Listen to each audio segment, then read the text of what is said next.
We're going to wind up chapter 4 today and move on quickly to chapter 5. Alexander the Great, his empire gave way to what we call the Hellenistic world. Another name for the Greeks were the Hellenes, Hellenes, these are the numbers of the Greeks. So, the Hellenistic world spread throughout the area that Alexander had conquered. The people living in that region learned Greek culture, and in turn the Greeks were influenced by culture from the east. So it was a blending of Eastern culture and Greek culture. Some new philosophies that came about at the time, the Epicureans and the Stoics. The Epicureans, they believed that gods existed, but they said that gods paid no attention to the world, so they felt no reason to honor them or to visit their shrines. Their famous saying, famous quote was, "Let us eat, drink, and be merry, for tomorrow we die." In other words, life is short. Let's just party during the time that we're here, enjoy it to the fullest, and then we're gone. And that's it. So let's eat, drink, make merry, for tomorrow we die. Another group, the philosophical group, was the Stoics. These Stoics were far more popular than the Epicureans. Most of the time they were the community leaders. They believed strongly not only in God, but they believed that we should honor God, and that virtue, they believed in virtue, and virtue was found by through God. They accepted what life offered as being the will of God. They believed that all persons, even slaves, were equal on the level of the soul, which reminds us of Buddhism. Some of these philosophies, you wonder if were not influenced by another. Buddha would have lived some 300 years before the time period we're talking about, before the Hellenistic period. So maybe some of Buddha's teachings found their way into Greece. But he believed on the level of the soul, everybody was equal, even the slaves, even the kings. The Stoics became involved in politics. Generally, though, they were unemotional. I've told you the story about how that Pericles believed that even at his oldest son's funeral, he should maintain a stiff upper lip and not weep or show emotion. Similar to Spock on the original Star Trek series, if you know what I mean. The Vulcans believed it was wrong to show any kind of emotion. The Stoics tended to be that way, and they also tended to say, have few friends because friends might hurt you. So live a life as much alone as you possibly can, as independent as you possibly can, and as isolated as you reasonably can. And a lot of times these were the wealthy community leaders.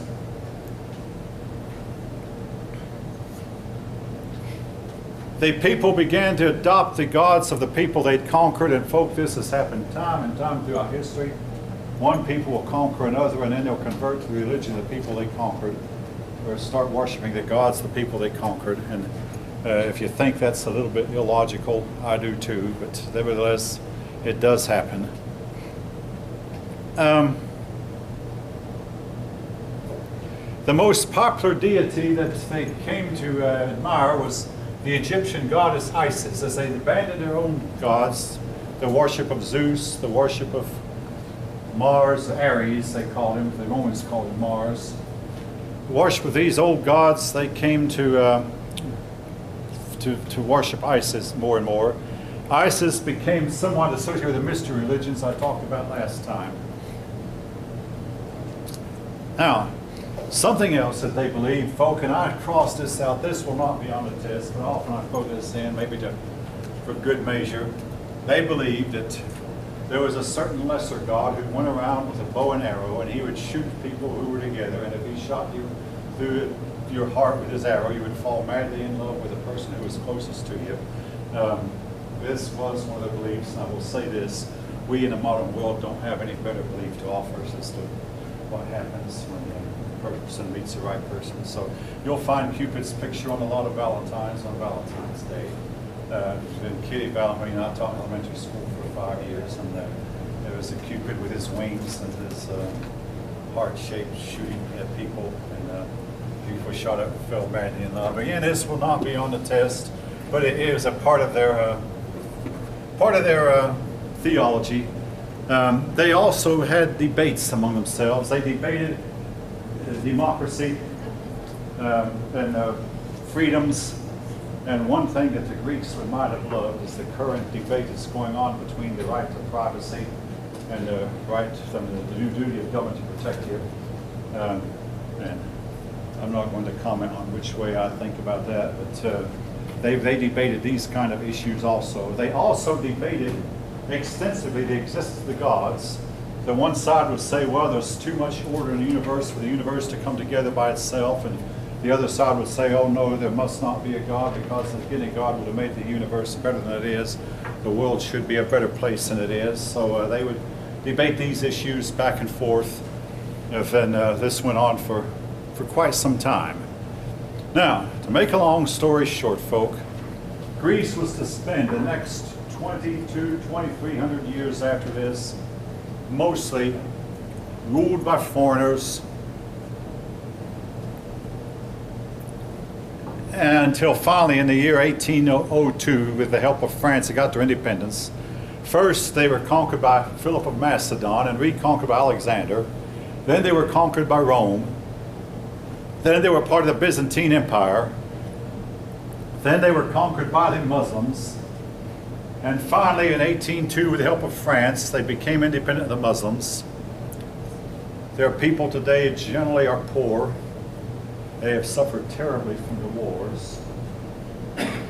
And folk, you may or may not know that in the modern world, Greece makes news as being a country that is so deeply into debt that it's dragging the whole world's economy down with it, because they're trying to find a way to not default on their debts, and yet it's difficult because their people want to retire at 52 and want 6 to 8 weeks vacations. And folk, it doesn't work. All right. All of you think have heard about Europe's PIIGS, the pigs, Portugal, Ireland, Italy, Greece, and Spain. 5 countries that are pulling Europe's economy down because of their deep indebtedness. Now, having said that, I'll turn around and say the United States has every bit as high a debt-to-income ratio as the Greeks. The only difference, the United States economy being bigger, it's going to take a little bit longer for the United States economy to collapse. If you don't like what I just said, I don't like it either. Yes? Okay, there's an old saying, it'll get worse before it gets better. Can Greece be fixed? No, because the people won't let the government do what the government has to do. One of the failings of democracy. And in our situation, won't fix either, because there are too many people who do not realize that we're in a quandary, and that they're determined we're going to head it on down deeper into more and more deficit spending and more socialism until the whole thing comes crashing down. So can it be fixed? Yes, it can. If the right dictator takes over who's determined to reverse things, which is what we're going to be talking about in the rest of the lesson. Democracy failed among the Greeks in ancient times, and we're about to talk about another country now who started out with a democracy, and it failed also. All right, we'll leave Greece for now. Italy. Italy's mountains are not as rugged as Greece's. That means that armies can get over top of Italy's lower mountains easier than you can get across Greece's steep, rugged mountains. And also, Italy's soil is better than Greece's, so that people of Italy generally had a better chance economically. The farmers did better economically than the ones in Greece. Now, in the peninsula of Italy, Italy looks somewhat like a woman's boot, high-heeled boot, and it's said to be kicking the island of Sicily. Italy is kicking Sicily. That's an old saying. And about the middle, halfway down the Italian peninsula, but not on the coast, is the city of Rome. Hopefully all of you know that. I have already mentioned the city of Rome. Rome was not located on the coastline for two reasons. Number one, they were afraid of tidal waves. Tidal waves are believed to have, a big tidal wave, overrun the whole island of Crete and wiped out all animal and human life on the island of Crete. So they moved it 50 miles inland to where the tidal waves would not reach them. And also the 50 miles back in would keep them away from pirates. Pirates generally like to be able to run in case most pirates are really cowards who will only hang around when they think they can prey on the helpless. You get a Navy ship around and most of the time they want to run. Well, Rome is 50 miles from the seacoast up the Tiber River, and you won't find very many pirates sailing up the river for 50 miles to prey on a big city. They simply don't. So, Rome then was freed from pirates. Also, at that part of the Tiber River, there are several shallow places, which meant it was easy to construct bridges, and they could easily get across. So several bridges were constructed. Rome was also located on 7 hills. So to this day, it's known as the City of 7 Hills. It is also called the Eternal City. Some people believe it will last, it's destined to last forever. The 7 hills also made it easy to defend. Even in any time, a person on the top looking down a hill has an advantage over the enemy. There have been several examples of that throughout history, and even fighting hand to hand, the person who has to fight his enemy who's higher than he is the disadvantage, whereas a person who fights an enemy that's lower than he is an advantage. So the Rome's 7 hills made it easy to defend.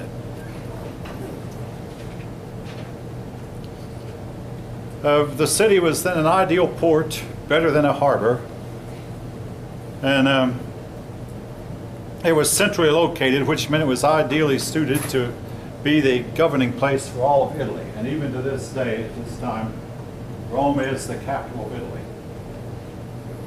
Now, Roman history. Rome dated its history at what we'd call the year 753 BC.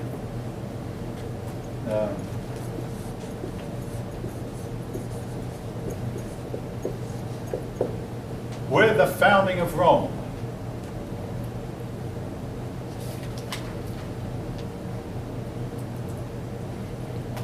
Now, if you know anything about Jewish history, the Jews claim that when King Solomon turned away from God, that God said, I'm going to build up a nation that's going to conquer you. So at that moment, Rome was founded. And I had a woman in this classroom last semester who is of Italian descent, who said yes, that the Romans, the Italians, some of them still believe that to this day. Be that as it may, according to tradition, Rome was founded by 2 twin brothers, Romulus and Remus. Now, the way the story goes, Romulus and Remus were not wanted by their parents, so their parents left them out in the woods to die, helpless in the woods. A she-wolf happened along, and this she-wolf nursed them, and the boys grew up being reared among the wolves. Now, folks, we have documented at least 50-some cases of wolves taking up human babies and bringing up human babies. When these humans, called pharaohs, are taken away from the wolves and brought to live among humans again, they seem to be no worse off for having spent the first few years of their lives among humans, among wolves. In American folklore, Pecos Bill was dropped from a wagon and lived among the wolves for a while until his older brother recognized him because of a mark that he had that only that particular family had. You can believe what you want to. I mean, this story, while it sounds a little bit fetched, it is not at all impossible. Now, nearby is a city in Georgia called Rome, and if you visit the square in Rome, Georgia, they have a statue of a she-wolf nursing 2 twin boys. How many of you have seen it? I lived in Calhoun for 5 years, so I visited Rome often. I saw the statue several times, and my oldest daughter had to take a test in Rome one time. So I was able to see the statue once again. As far as I know, it's still there. It's been a few years now since I've seen it. Now, when you compare the Romans to the Greeks, they worshiped the same gods but with different names. But the Romans were more practical than the Greeks. The Romans then were able to do something that the Greeks did not do. The Romans were able to unite themselves. The Greeks were only united when a foreigner came in. And by the way, I must mention, one of the things that gave democracy a bad name was when Philip of Macedon got his army to come down to conquer Greece. Half the Greeks were for Philip. Guess which side won? I mean, you know, when the enemy is, half of the enemy is favoring you, or half of your own people are favoring the enemy, you don't have much of a chance. Anyway, that's one of the problems with democracy, one of the failings. Well, Rome,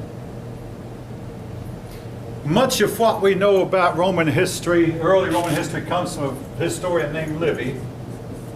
The problem is Livy lived hundreds of years after a lot of the events he wrote about, so we don't know, basically he's a secondary source.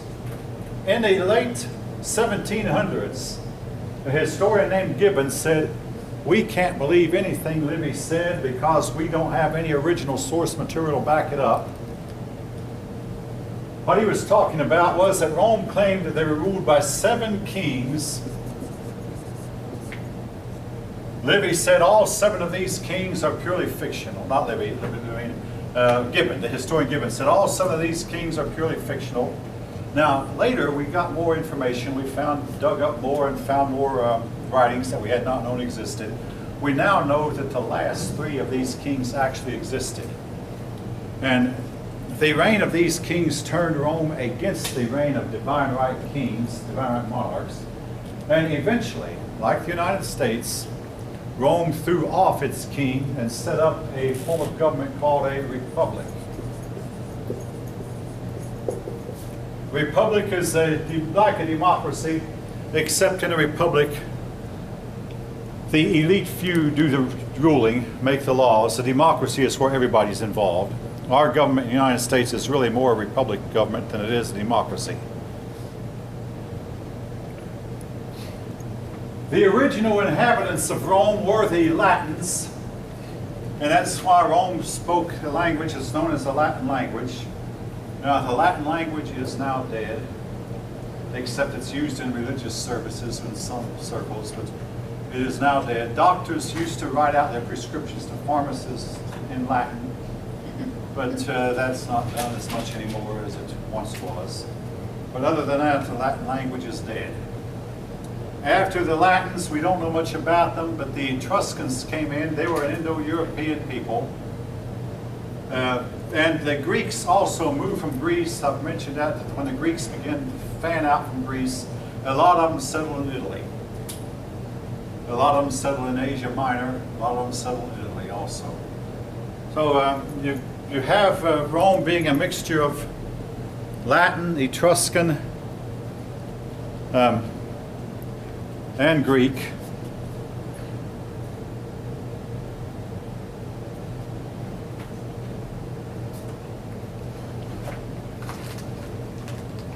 Anyway, time went on. Rome had set itself up as a democracy, or rather a republic. Now, they had a few problems in it. In this republic, they never had what we might today call a written constitution. All right, here's where it created a problem. They never defined what an office was and the power each office held. Now, I mean, I spent some time in the Army, or 6 years in the National Guard, and the Army defines a general shall have this many men, or he shall have this many jeeps, and he'll have this access to a certain helicopter. I mean, all this is defined. The colonel, he has fewer men, he has fewer jeeps and fewer helicopters, so on. But what if you had a type of an army where that some captains had more men in it than some majors, and the whole thing about the office depended on how many men you could round up and collect. So you might have the rank of major and yet have more men than some colonels. and maybe even a major might even have more men than some generals if he could get the men on his side. This would create a whole lot of chaos, confusion. That's what happened in Roman times. Now, the folk, they did not know what an office would mean one thing to one generation. The same office with the same title would mean another thing to another generation. They never defined what an office was, and some people believe this led to the downfall. And now, in our own history, I'm talking about the American we have a written Constitution. You might or might not know the written Constitution does not give our Supreme Court the power of judicial review. They usurped it. In Rome, a lot of officials usurped authority because they were in a position where they could. The result was a chaos, hodgepodge of officials, of which no one knew how much power this official wielded and how much that. Ultimately, this led to their downfall. They had the seeds of destruction sown right in the midst of them. Again, you might agree with the Supreme Court or not agree, but our system of government is supposed to be checks and balances. Does anybody know when the last Supreme Court decision was overturned by an act of Congress or an act of states? It's been an awfully long time ago. In 1912, our government passed an income tax law. The Supreme Court ruled it was unconstitutional, so the government then passed a constitutional amendment, the 16th, I believe, that gave the government the right to tax income. That event occurred in 1913 and 1914. Folks, it's been over 100 years. Does that sound like checks and balances? It doesn't to me. Their decisions should be overturned at least 2 or 3 times a year. When you get a body that those decisions can't be overturned, and we don't have a check or a balance. Rome wound up having the same thing. Their officials would just usurp authority that they didn't really have, but then there was no written constitution to tell them they couldn't. But I'm jumping ahead of the story a little bit. About 400 BCE, a group of people called the Celts, I'm going to write that down. The Celts came from Great Britain and Gaul, and maybe Scotland too. They were a mystery people, to say the least. But on the other side, if you look at alternate history, there's some really weird stories going around about who the Celts were. Today, as far as you know, they're extinct. But they came, they sacked the city of Rome, carried off Rome's wealth, but Rome quickly recovered. It was to be 800 more years before Rome was to be sacked again. All right. Rome was surrounded by enemies, but they eventually learned that when they defeated a city, they would tell this city, hey, become our ally. We will build a road from our city to yours. Your sons can marry our daughters, and in turn we'll allow our daughters to marry your sons. We will trade with you. We will protect you from your enemies if you're invaded. In turn, we expect you to protect us from our enemies. So they'll get the city-state on their side. They would conquer another city, build a road to it, and it became a saying, all roads lead to Rome. And if you could visit Rome at that time, you'd see roads coming out of Rome like spokes on a wheel. So did people actually really fight? They would fight a battle and conquer their enemies, but then they would try to get the enemy on their side. And they actually succeeded up to a point. Now, when it came to the Italian people, they eventually got all of Italy and got all of Italy on their side. Again, they worshiped the same gods, spoke the same language. I'm going to jump into the story, but there were 3 groups of people, though, that Rome never was able to get on their side.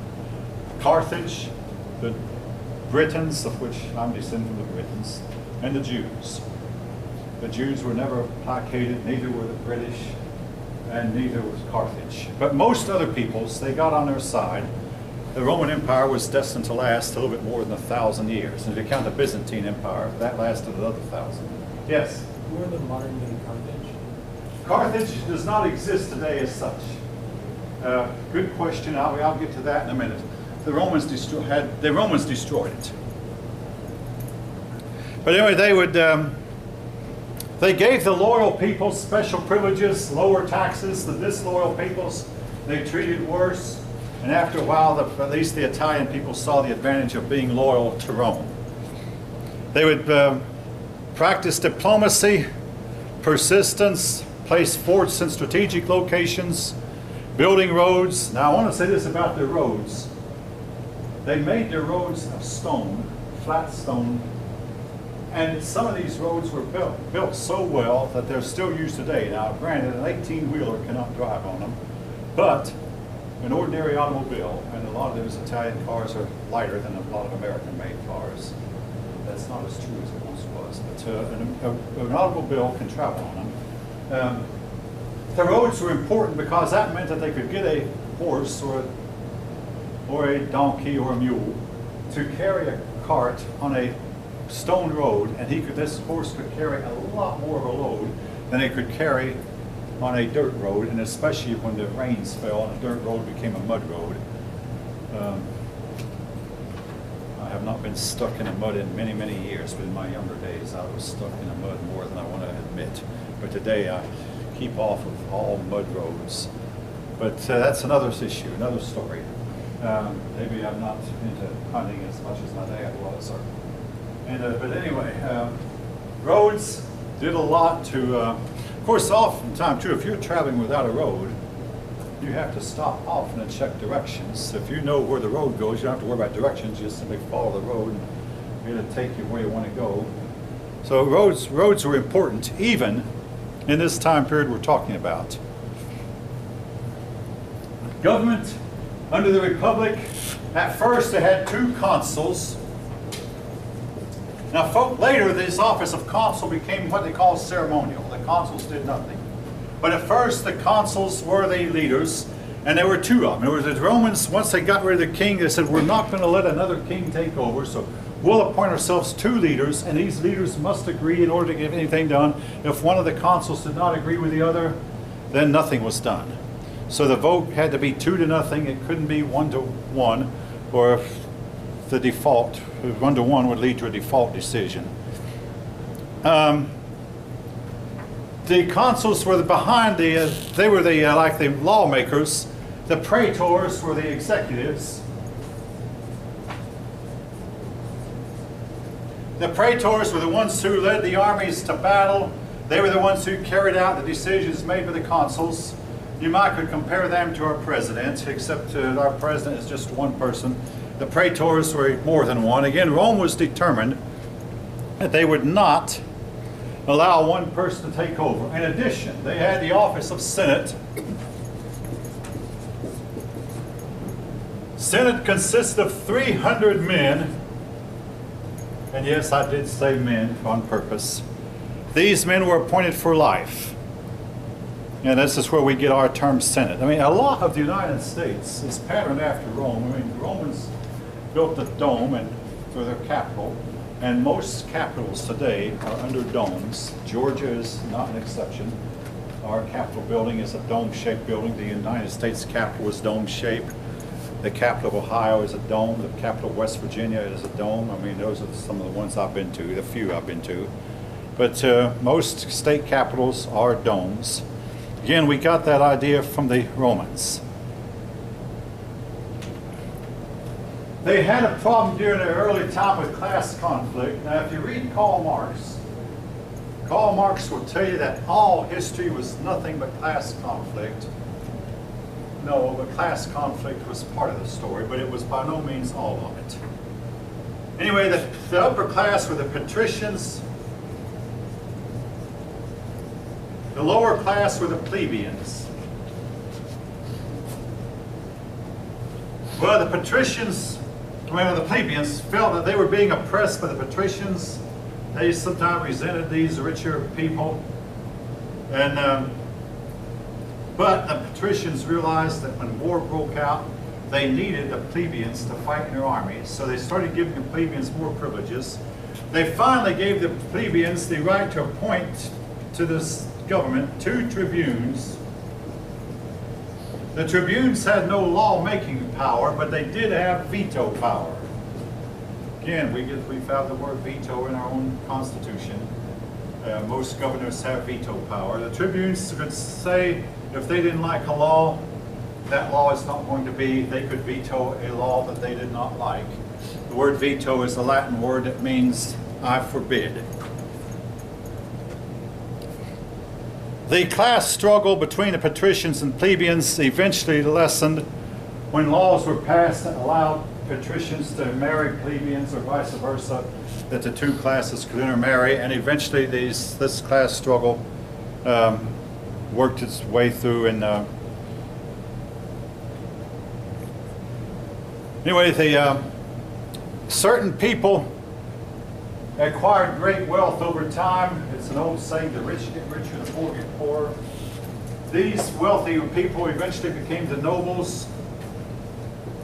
Noble families were destined to be the rulers of Europe for many, many generations. In fact, the power of the nobility in Europe was not really broken until World War I. And in some places like Spain and Portugal, it wasn't even broken then. But for the most part today, European nobles, they're still around. There are people who have the title, but they don't have any authority. Now, I don't want to leave you with the impression that modern day nobles are descended from these old nobles. What happened was many a noble family would lose all of their wealth, and another noble family would come in and take their place, another rich family. It's throughout all of history, very, very poor people have risen to the top and become extremely wealthy. And a lot of it focused not on their ability. Sometimes it's just that these poor people were at the right place at the right time and managed to see an opportunity that nobody else could see. In some cases, it was just a stroke of good luck. But poor people would rise and become wealthy, sometimes become extremely wealthy, and maybe a few generations after they were gone, all their wealth that they'd accumulated were gone. There's a Borgia family, for instance, in Italy, that became so powerful that one of them even bought the office of Pope for a while. Alexander VI was a Borgia. 2 generations after Alexander VI died, the Borgia family was totally impoverished, every bit of their wealth gone. So the nobles, the wealth and nobility would come and would go. The Mediterranean from Italy was North Africa. You may know that Africa is the continent of the world that has the world's most natural resources, and it's now known that Carthage was a trading center, that most of the trade of goods from Africa or goods going to sub-Saharan Africa started at Carthage. Carthage was founded by the Phoenicians. Carthage built up quite a bit of wealth, and they also built an empire. So Carthage controlled North Africa. It was inevitable that they would come into conflict with Rome just on the other side of the Mediterranean. There were 3 Punic Wars fought over a period of 100 years. The first Punic War was fought over the island of Sicily.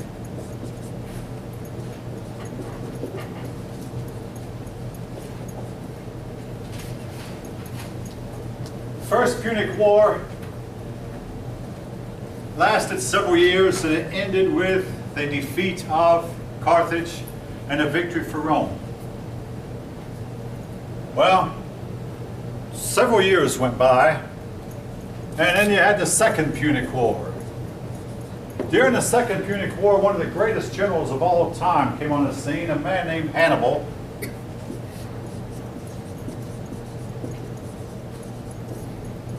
Hannibal, from the beginning, he was actually fighting a losing fight. The fact is, after losing the First Punic War, Carthage was falling downhill and Rome was gaining. Nevertheless, Carthage engaged in another war, this time over Spain. Carthage was trying to conquer Spain, and Rome wanted it also. Hannibal led an army that consisted of a whole lot of elephants over the Swiss Alps. I mean, he landed in France, where that Rome did not have control of at the time. Carried an army over the Swiss Alps, and then this army came down into Italy. Hannibal was faster than any of the Roman armies, so that means that he only fought when he wanted to. When he had to, he could run, and he could outrun any of the Romans. He never engaged in a big decisive battle. But he stayed in Italy and pillaged Italy for 20 years. Scouting around Italy, figuring out where the Roman armies were not. They didn't hit that town and sack it, destroy it.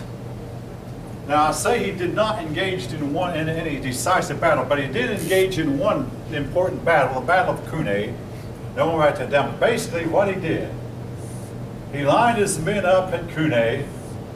Let's say this was the Romans, this was Hannibal. Well, he told his center, pretend like you're beaten and slowly fall back. Told the wings, hold steady. Well, here's what the battle looked like after several minutes.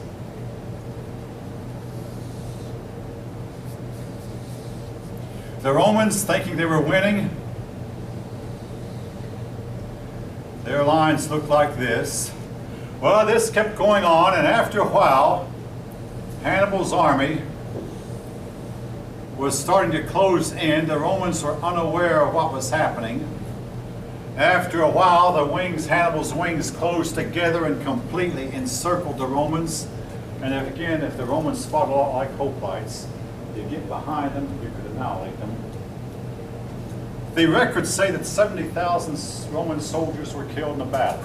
Modern historians tend to say all those ancients tended to exaggerate. When the battle was over, Hannibal's men went around with bushel baskets, collecting everything of value that they could get from the deceased Roman soldiers. Essentially, every Roman soldier was killed, from the generals to the private. Again, I can imagine Hannibal's center pretending they were beaten, falling back, slowly falling back, while the wings were surrounding. Yes? Which battle did you say? Battle of Cunae, C-U-N-N-A-E. That will not be on a test. I'm not going to write it down, but I do want you to remember Hannibal was a brilliant general, to say the least. But finally, a Roman general outmaneuvered him, outplanned him. After 20 years, a Roman general named Scipio said, I know what I'll do. I'm going to Carthage, and I'll invade Carthage. Well, Hannibal was forced to leave Italy and defend his hometown of Carthage. Hannibal's army was not as big as Carthage's. Now, Hannibal relied heavily on the elephants that he had, and he was going to start his fight with a charge of elephants. But the Roman general instructed his men, now, folk, I know you've been a soldier for many years, you've been told not to break ranks, but I'll tell you what, do. When the elephants charge at you, break ranks. Maybe one of the soldiers said, I'm imagining, sir, I've been in the army I've never broken ranks yet. But he said, this time you break ranks, form a pathway, and let the elephants trot harmlessly down the pathway, and as they're trotting down, kill the rider. The elephants charged, the Roman armies broke ranks, formed pathways for the elephants, and as the elephants were marching to the Roman rear, the riders were killed. The riderless elephants then went to the rear, and at that point the elephants had no idea what to do. The elephant charge was completely ineffective. Then Hannibal had to join battle against the superior Roman army. Hannibal was defeated. He was forced into exile. He did break away from exile for a while, went to Greece to try to organize the Greeks to fight the Romans. It was of no use. The Greeks lost, the Romans also. Hannibal wound up being exiled again and died. I believe he died in exile. Again, the sad fate for one of the greatest military commanders of all time, but he was fighting a war from the beginning. He had no chance to actually win. Okay, 50 years went by. After 50 years, Carthage came along again. Well, I've told you already how that the Romans would try to make peace with their enemies. They would try to get their enemies on their side. Somehow, folk, Rome could never placate Carthage. I mean, there are some people who will never quit fighting. No, I'll give you some example of American history. The United States fought Japan. Japan fought hard and fought well, but when Japan saw they were licked, the Japanese all quit fighting. The war is over. The United States, the North and South fought each other. The South fought better than the North. The South fought well, but when the South saw they were licked, the war is over. They quit fighting. American Indians, they fought hard and they fought well, but they were hopelessly outnumbered. When they saw they were licked, they quit. But sometimes you're facing an enemy who will not quit.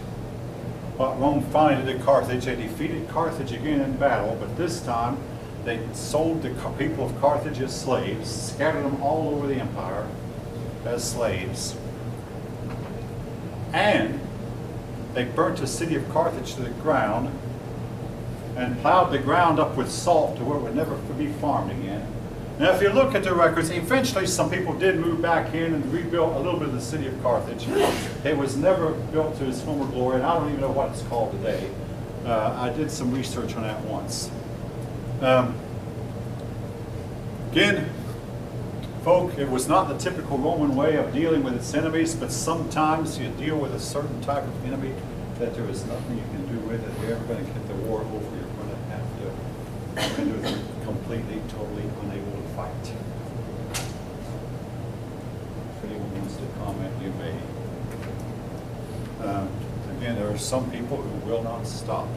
Carthage had a different religious system than Rome, had different ideas of democracy. It might be that Western civilization would have been much different if Carthage had won and Rome had been conquered. Who knows? There might have been a whole lot different in the way religion developed. Roman religion, whatever its shortcomings might have been, appears to me to have been superior to Carthage's religion. It involved a whole lot of witchcraft, a whole lot of mind control, and basically a whole lot of control, more so than the more freedom-loving Romans. But anyway, Carthage fell to the background, and after 100 years or so, the Punic Wars were finally over. Rome now had Carthage's territory, and Rome was now on both sides of the Mediterranean.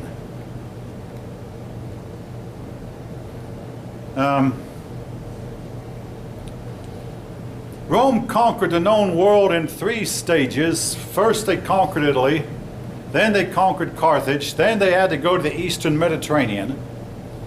And it took a little while to conquer the Eastern Mediterranean, but eventually they did. The king of Pergamum was one state in Asia Minor, what is today Turkey. The king of Pergamum said, I realize Rome's going to take over, so when I die, give my crown to Rome. And when he died, he passed on his crown to Rome. This was just simply one way that Rome got a crown without even fighting. Well, there have been historians who say that Rome never planned to conquer the world. But others say that the world fell on Rome's lap, that the whole world was falling apart at the seams, the whole world was in a state of decline, and Rome seemed to be the one place on earth where they had a good justice system and a seemingly equitable, fair government. The one place in the world where that there was civilization seemed to be rising, and a lot of people were enamored with that. So Rome brought the world, at least the Western world, a glimmer of civilization for a time, but then the great decline had been going on before Rome started, continued, and eventually Europe was to go plunging on into the Dark Ages. And it was to be a while before Europe got out of it. Now we'll talk more about the decline and fall of Rome later, but right now, we're going to talk about the fall of the Roman Republic. Don't get confused. Rome fell twice. First was the fall of the Republic. Then came the fall of the Empire some 500-600 years later. So Rome had 2 falls. All right, what went wrong with the Republic? All right, essentially this, the wars. During the wars, the first wars that occurred in Italy, a soldier would join the army, fight in the spring, and return to his family in the fall. Or maybe he'd fight for about 2 or 3 months in the summertime and spend the rest of the time tending his farm. Then came the Punic Wars. They lasted longer, and they called for the soldiers going farther from home. And oftentimes a soldier would return home and find that his wife had been forced to give up the farm because she could not do the work that was required. And yes, they had problems too. A lot of wives would marry someone else while their husbands were away. I mean, this has happened in every war throughout history. Or they would, let's face it, men who get away from their families do not behave the way they do when their families are around. And yes, when I served in the Army, there was this one fellow soldier who pitched a big drunk, and his sergeants caught him, and he said, oh, please, don't tell nobody, don't tell anybody in the Sunday school class, don't really use a Sunday school teacher, and drunk is all get out. I mean, folks, this is the way that men will sometimes behave when they get away from their homes, and do things that they should not do. Well, the wars did a lot to weaken family life. Before the war, the Punic Wars, divorce was very uncommon. Then came the Punic Wars, and divorce became much more common. And a lot of people decided they would not marry at all, men and women. That marriage just seemed to be too risky. Well, something else happened during the wars. This, we have a parallel in our own history. When we have pride ourselves in a democracy, but during the Civil War, our democracy was suspended. Abraham Lincoln and Jefferson Davis ruled like dictators. Abraham Lincoln jailed dissenters without trial. He suspended the constitutional right of habeas corpus, where you have to give a reason for putting someone in prison. He would put people in prison without giving an adequate reason. A lot of basic freedoms were done away with. Again, this was done on both sides. Freedom of speech was greatly curtailed. In World War I, President Woodrow Wilson arrested and jailed a whole lot of dissenters. In World War II, President Roosevelt did the same thing. During Vietnam, we allowed protest, and we lost.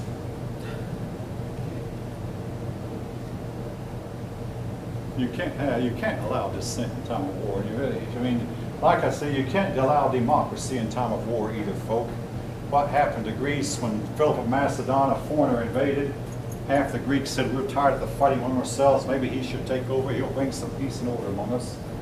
So half of them wouldn't fight.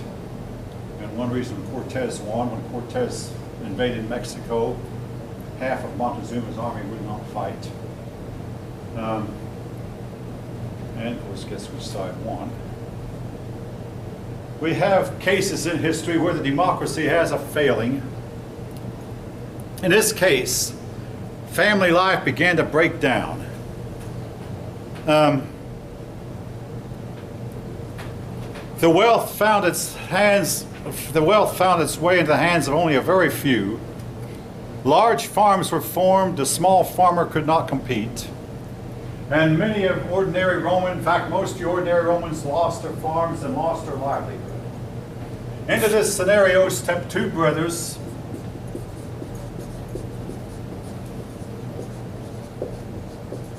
And his brother Gaius. Can I see the first one again?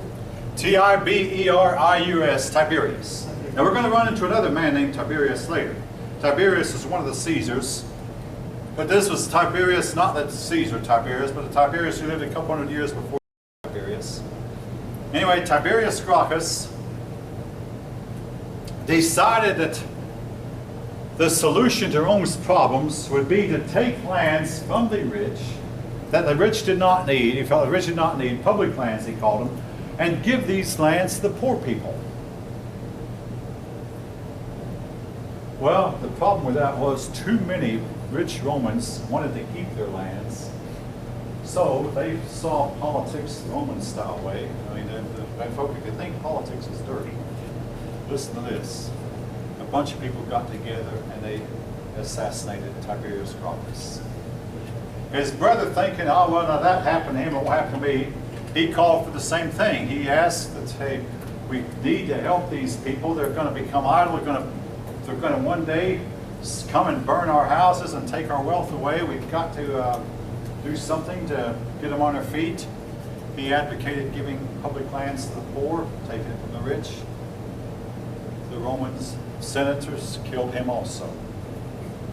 If you don't like politics of the man, kill him. Yes? Do you think that's similar to like what happened to JFK? With one major difference. Now, I have spent more than 50 years studying JFK, and I've studied him regularly. I've got some movies about it. I've got some books about it at home, and I go back and forth about the issue. But there's one big difference. If JFK was killed by the federal government, it was at least done in secret. This was done open. Okay. So that's different. And of course, there's a rumor that the latest Supreme Court justice that died might have been murdered also, because nobody was around. His body was never autopsied, etc., etc. Again, if it were done, it was done in secret.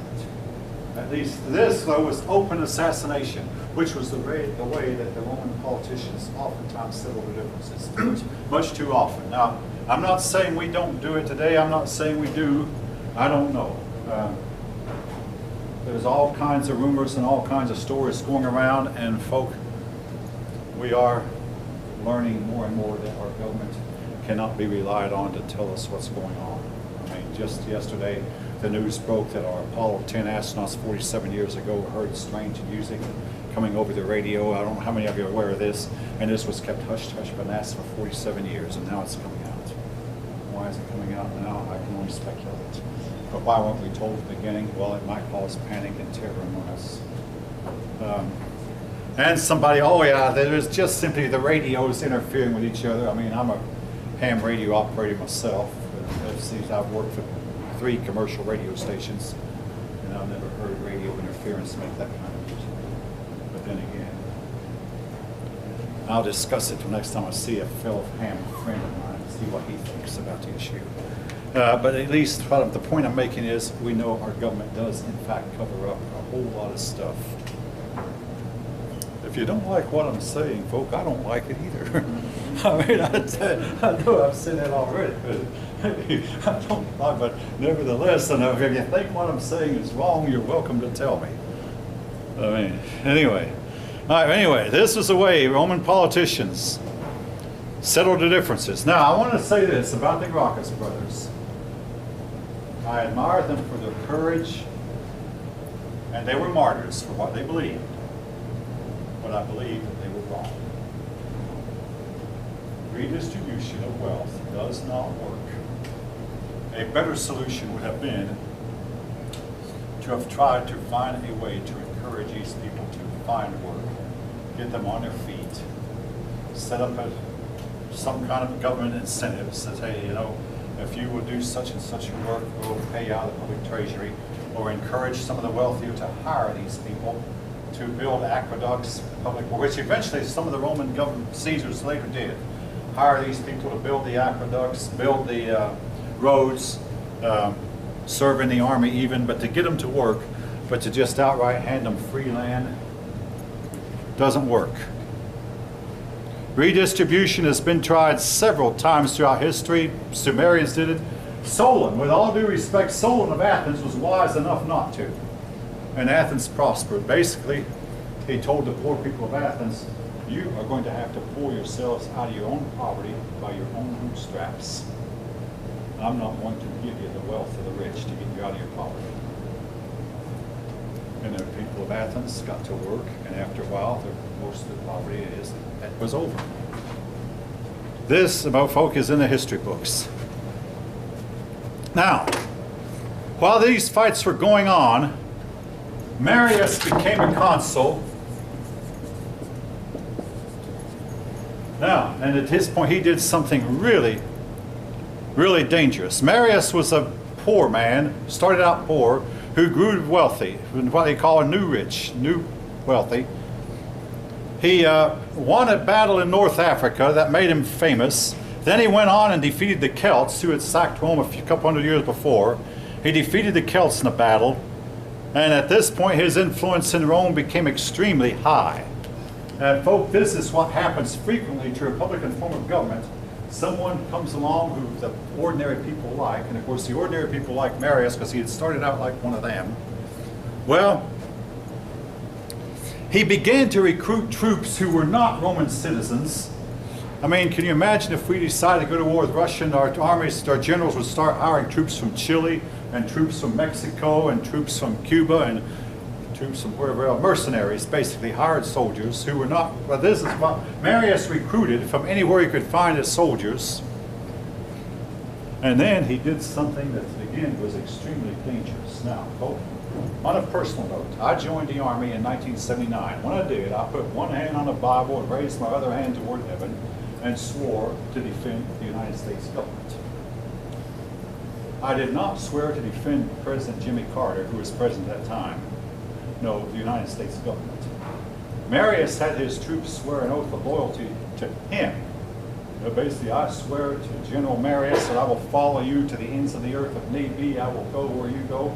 I will fight your battles for you, even if you're against Rome. But he had his troops swear an oath of loyalty to him. This was very, very dangerous. Now, he promised these troops land for their service. In order to get the land, he would have to play politics, do something that had killed Tiberius and Gaius, and he knew that he'd have to do some politicking to get the land.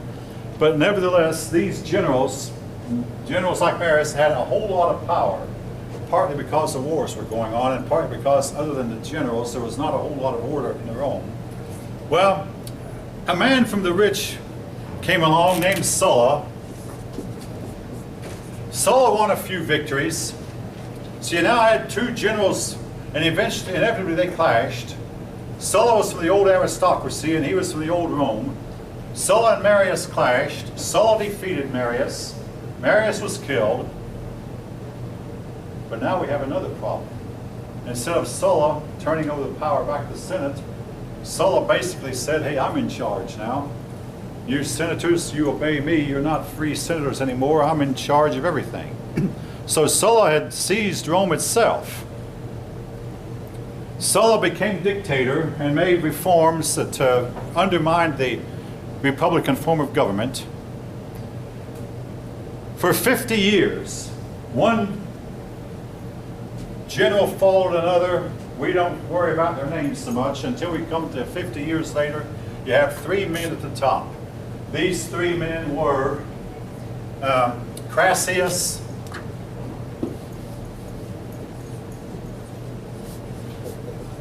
Pompey, and Julius.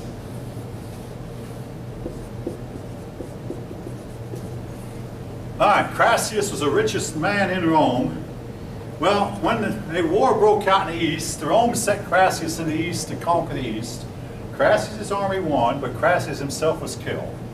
Okay, now that left two men in charge. These three men, none of the three of them knew who was in charge. Pompey and Julius.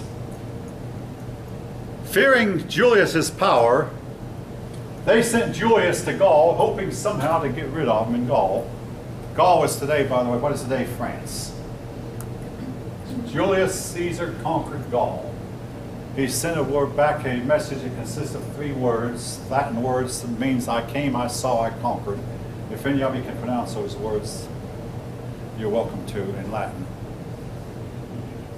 Say it again. Sounds right. What's that?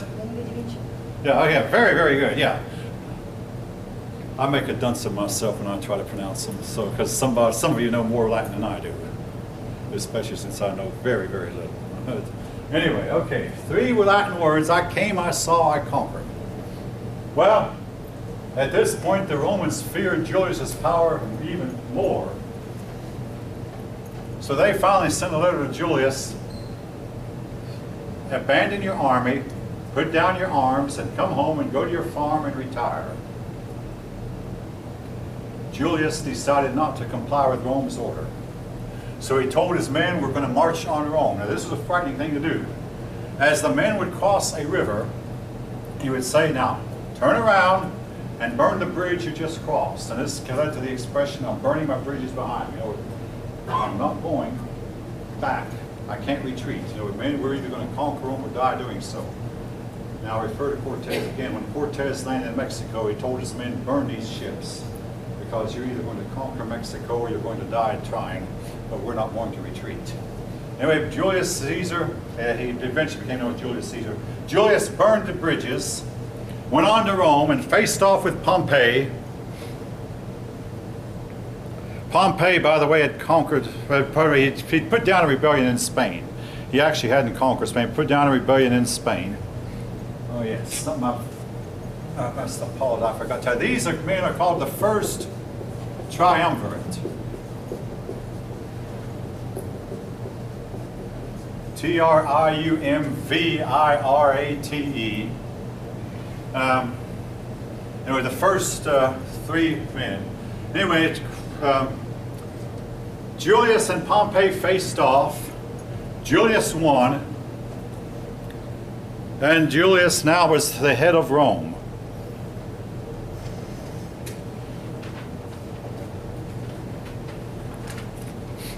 After Julius took over, he eventually took the title of Julius Caesar.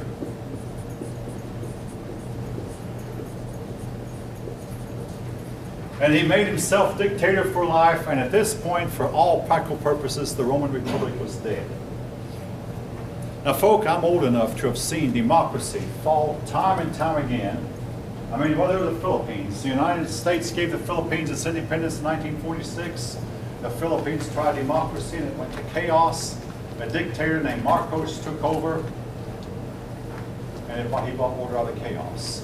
In Singapore, they had a lot of chaos. A dictator named Liu Yang took over. He brought order out of the chaos.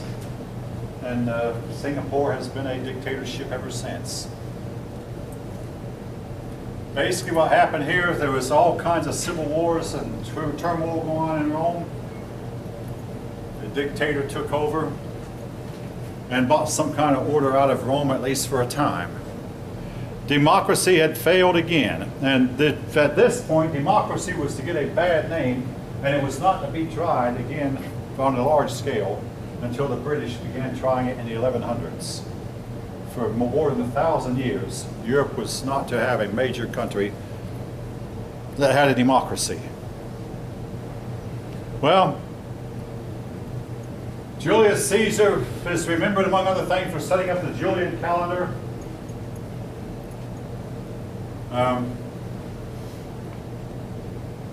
He actually dabbled in astrology, astronomy, and the sciences.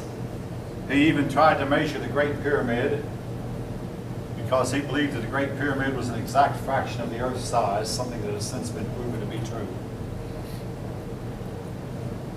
But he was also known to be paranoid. He like Socrates, and I've also heard Alexander the Great. He was said to be epileptic. A lot of these famous people were subject to epileptic seizures. But he brought some peace and order to Rome for a while.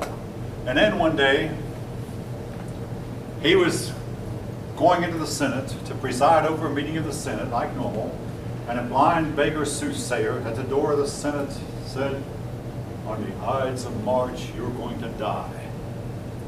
Julius Caesar walked on. Now, I've been asked what's significant about the Ides of March. Really, the Ides of March is the 15th day of March, and the only thing significant that ever happened on it in history, was that Julius Caesar died that date. Otherwise, it's not really a significant date. Remember, the soothsayer, this was in your book at one time. A lot of these stories have since been taken out of your book. Well, a few days later, on the Ides of March, Julius Caesar went to the Senate again.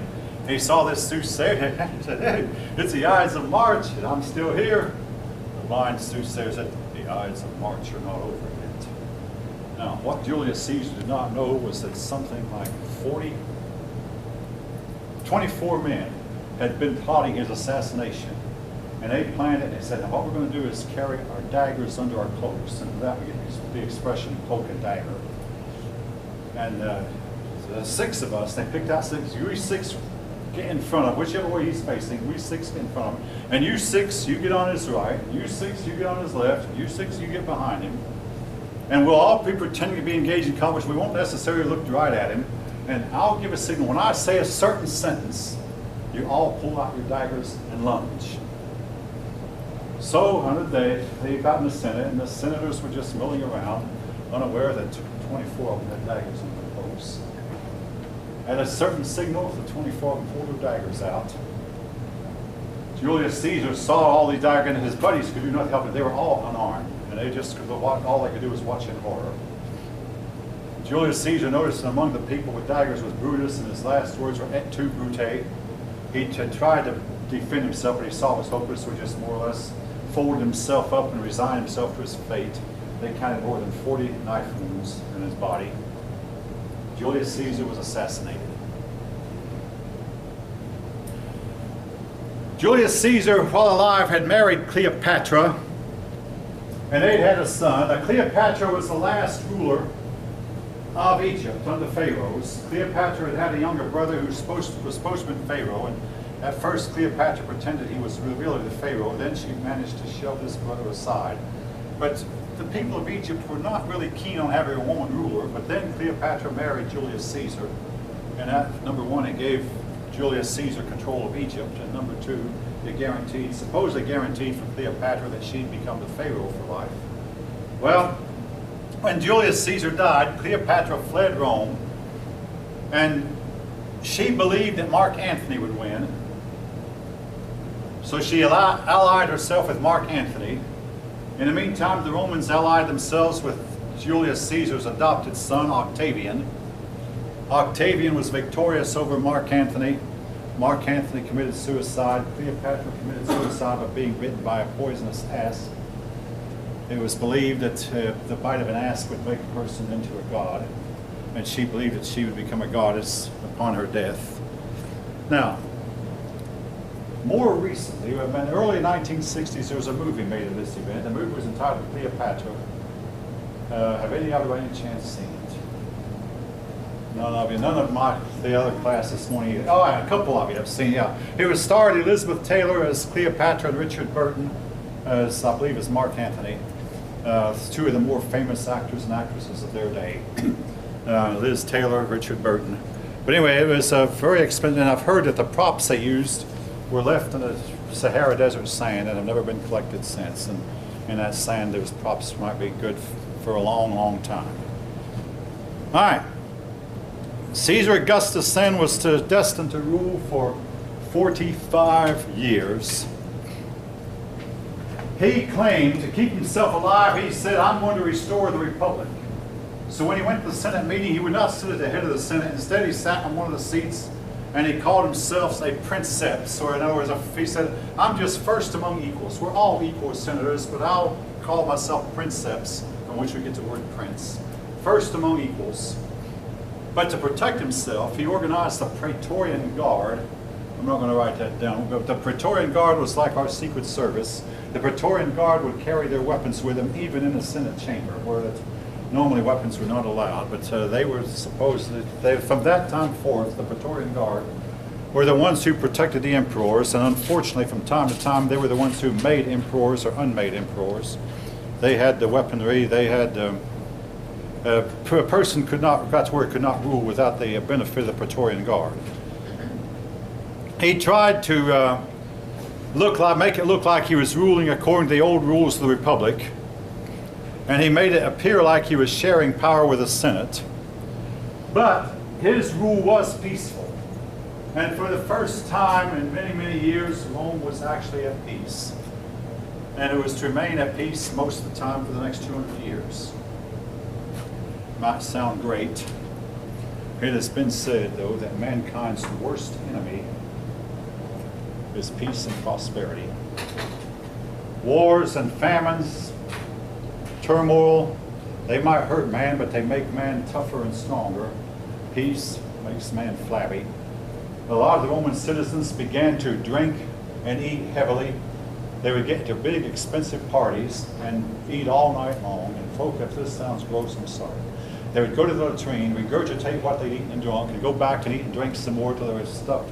Go back and regurgitate. This is known to have greatly weakened them physically and shortened their lives, weakened them mentally. This was what Romans had come to.